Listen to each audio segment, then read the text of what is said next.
This is a list of things that we're going over today, and you're going to get the top copy to take home with you. But today we wanted to go ahead and talk a little bit about vaccinations about your dog. So what we've already had. So was there a breeder that gave them, or was a veterinarian gave the first vaccines? It was a veterinarian. Okay. And so we like to, we'll just talk a little bit about vaccinations because they're very, very important. Sometimes people don't even know that a dog needs a vaccination.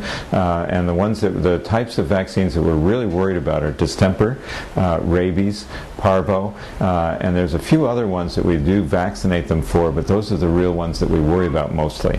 And the interesting thing about vaccinations is puppies do get their immunity from their mother through the placenta and also the milk. And what happens with that is that that's what we call temporary immunity. The temporary immunity kind of wanes over a time period, and that's why we need to give the vaccines to build up the permanent immunity that we're going to give your dog.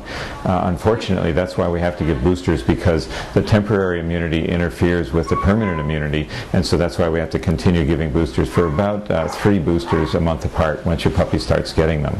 And so the different ones that we vaccinate for, distemper is a very, very serious disease that puppies get, and it can actually kill them. Fortunately, in the United States, we don't see much distemper because everybody vaccinates their dog.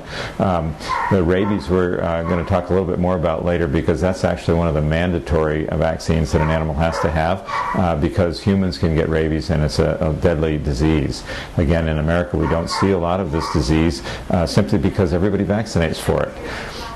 Parvo, however, is a much more serious disease that we see more commonly, and parvovirus is difficult to protect your dog from because it lives well outside the body. If a dog has the disease and passes a stool in the park and your dog steps in it even 4 months later and licks his paw, he could get it. And so that's why I'm going to recommend that you keep your puppy really close to home until we get that 4th or that 3rd vaccine done after 4 months of age. Another vaccine that you may or may not need for your puppy is one called Bordetella.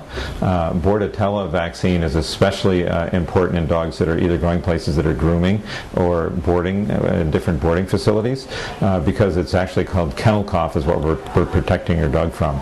Kennel cough is both a virus and a bacteria that colonizes in the trachea, and it's not a very serious disease, but it'll keep you up for about 2 weeks when your dog has it, so we want to try and avoid it.